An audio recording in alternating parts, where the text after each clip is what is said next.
अस्सलाम वालेकुम my YouTube family. आज हम डिस्कस करेंगे कि अल्ट्रासाउंड रिपोर्ट के अकॉर्डिंग कैसे पता चलता है कि आपकी नॉर्मल डिलीवरी होगी या आपका सिजेरियन होगा। कौन कौन से ऐसे टर्म्स हैं, कौन कौन सी ऐसी मेडिकल कंडीशंस हैं जिनके देखते हुए आपका जो है वो सिजेरियन होना इमीडिएटली इमरजेंसी में ज़रूरी है या आपका सिजेरियन प्लान करना ज़रूरी है, और कौन सी ऐसी कंडीशंस हैं जिसमें जो है आप नॉर्मली जो है नेचुरल डिलीवरी के थ्रू बेबी को डिलीवर कर सकती हैं। कौन से ऐसी जो हैं प्रॉब्लम्स हैं या कौन सी ऐसी चीज़ें हैं जिनके मद्देनज़र जो है डॉक्टर्स आपको जो है वो सिजेरियन रेकमेंड करते हैं। लेकिन बहुत सारे डॉक्टर्स या कुछ ऐसे भी हॉस्पिटल्स होते हैं जो कि आपको अल्ट्रासाउंड रिपोर्ट का यानी कि कह के कि आपकी रिपोर्ट के अकॉर्डिंग आपकी नॉर्मल डिलीवरी नहीं हो सकती, इसलिए आपका सिजेरियन होगा।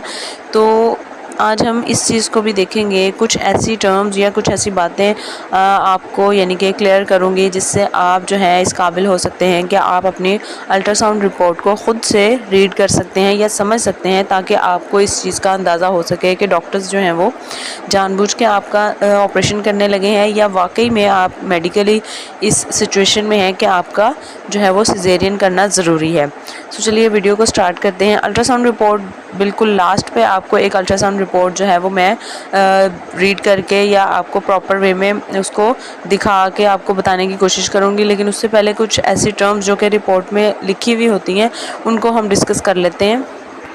सबसे पहले तो बेबी की पोजीशन।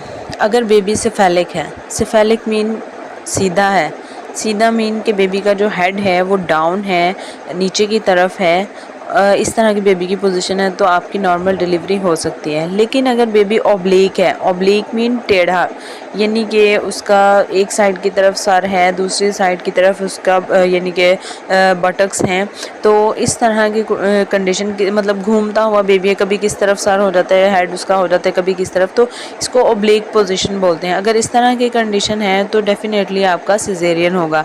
अगर आपका ब्रीच बेबी है तो भी आपका सिजेरियन होगा। ब्रीच बेबी मीन्स बेबी का सर ऊपर की जानिब है और बेबी का जो कमर वाला हिस्सा है यानी कि उसके जो बटक्स हैं वो नीचे की तरफ हैं। सो इस केस में क्या होता है कि अगर आप नॉर्मल डिलीवरी करवाने की कोशिश भी करें तो बच्चे की जो है वो लेग्स जो हैं वो पहले बाहर आते हैं, तो इसमें हेड जो है, सर जो है वो अटकने का ख़तरा होता है। तो इस कंडीशन में आपका जो है वो सिजेरियन होगा। उसके बाद देख लेते हैं प्लेसेंटा की जो पोजीशन है, यानी कि जो आवल होती है जिसको बोलते हैं, अगर तो वो फ्रंट पोस्टीरियर है यानी कि माँ के पेट के साथ यानी मदर की बेली के साथ अगर प्लेसेंटा अटैच है, यानी कि यूट्रस के अंदर माँ के पेट की जानिब प्लेसेंटा के जो है वो आप कह लेंगे फ्रंट पोस्टीरियर जिसको हम बोलते हैं, ठीक है, और पीछे की जानिब बेबी है, तो इस कंडीशन में भी नॉर्मल डिलीवरी जो है वो आपकी हो सकती है। उसके अलावा अगर फंडस यानी कि प्लेसेंटा की पोजीशन जो है वो फंडस मीन यूट्रस की छत कह लें आप, कि अगर ऐसी प्लेसेंटा की यानी कि पोजीशन है तो भी आपकी नॉर्मल डिलीवरी हो सकती है। अगर यूट्रस की वॉल्स के साथ अटैच है प्लेसेंटा तो भी नॉर्मल डिलीवरी हो सकती है। लेकिन अगर लोअर लाइन यानी कि नीचे की तरफ है या सर्विक्स को कवर कर रहा है या सर्विक्स की दीवारों के थोड़ा सा करीब है, सर्विक्स के बिल्कुल करीब है, क्रॉस नियर टू सर्विक्स है, तो इस केस में आपकी नॉर्मल डिलीवरी नहीं हो सकती, आपका सिजेरियन होगा। या उन फीमेल्स को जिनको प्लेसेंटा प्रीविया का इशू है, ब्लीडिंग का इशू रहता है, उनका सिजेरियन ही होगा। तीसरी चीज़ हम देख लेते हैं AFI यानी कि एमनियोटिक फ्लूइड इंडेक्स, यानी कि एमनियोटिक फ्लूइड बोलते हैं बच्चे का पानी जिस थैली में बच्चा मौजूद होता है।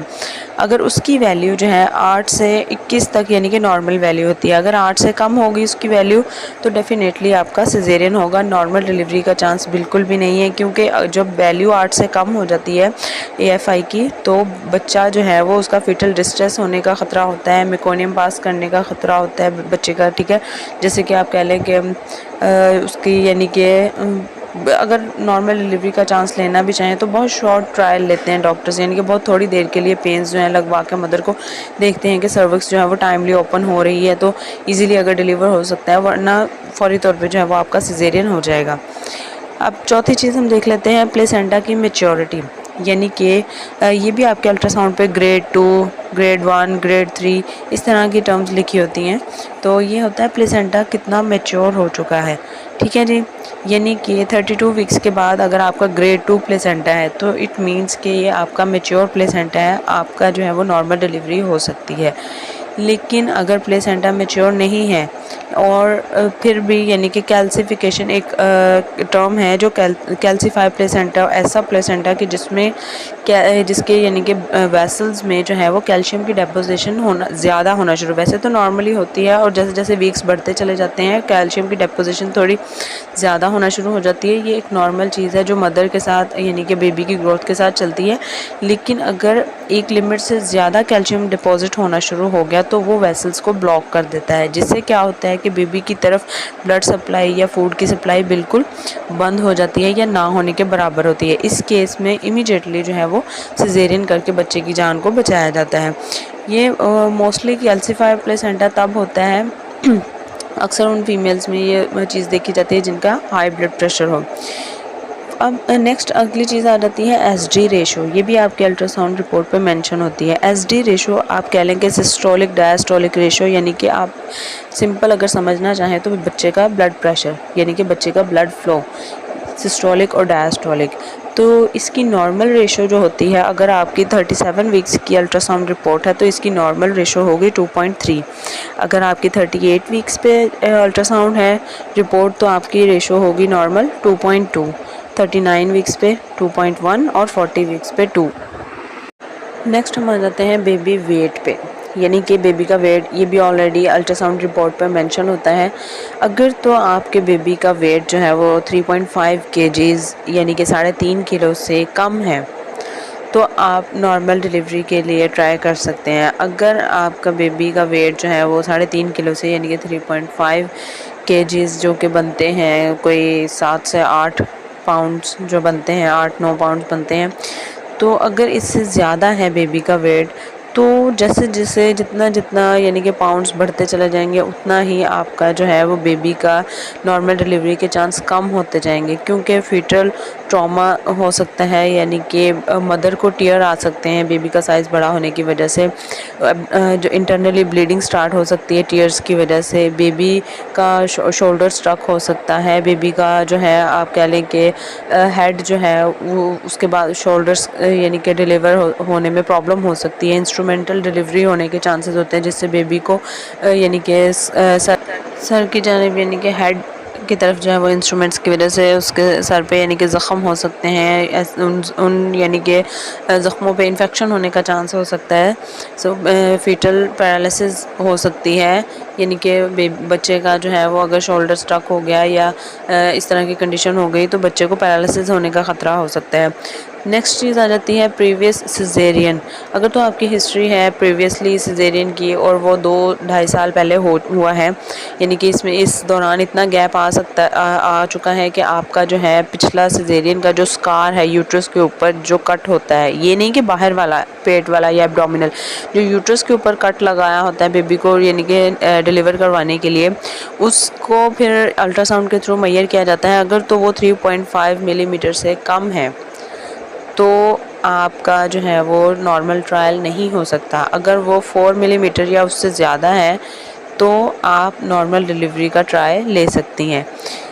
इसके अलावा अल्ट्रासाउंड रिपोर्ट पे एक expected date of delivery mention होती है। वो आप जब भी अल्ट्रासाउंड करवाते हैं तो एक आधे हफ्ते का जो है वो फ़र्क पड़ जाता है, तो आप उस चीज़ को यानी कि सर पे सवार ना कीजिए, उसको आपको टेंशन लेने की ज़रूरत नहीं है, क्योंकि एक आधे हफ्ते का या 1-2 हफ्ते का जो है वो फ़र्क इसलिए पड़ता है क्योंकि मशीन्स जो हैं वो इलेक्ट्रॉनिकली यानी कि अपनी सेटिंग्स के अकॉर्डिंग जो है वो साइज़ जो है बेबी की ग्रोथ के हिसाब से जो है वो सारा मेजर्स करके उसके अकॉर्डिंग जो है वो बताती हैं हमें एक्सपेक्टेड डेट ऑफ डिलीवरी। इस वजह से 1-2 हफ्तों का जो है वो फ़र्क आ जाता है।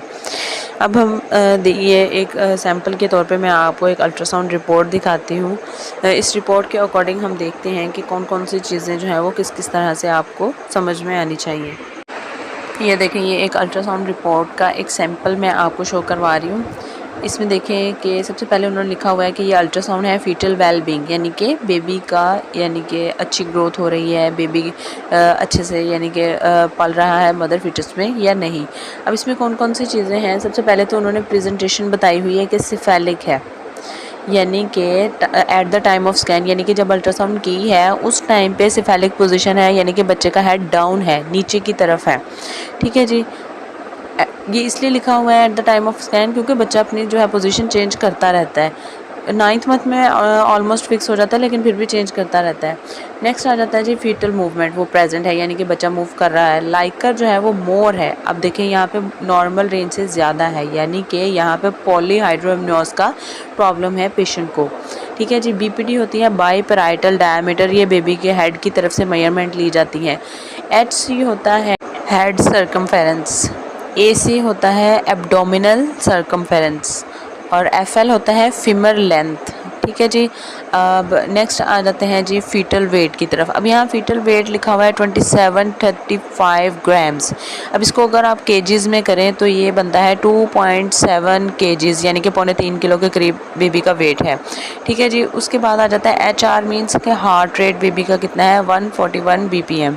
ठीक है जी, अब नीचे आ जाती है अल्ट्रासाउंड के according expected date of delivery, ये पेशेंट की बनती है 8/7 और 2023, यानी कि ये एक सैंपल के तौर पर रिपोर्ट मैं आपको दिखा रही हूँ 2023 के दौरान ये पेशेंट की गई होगी।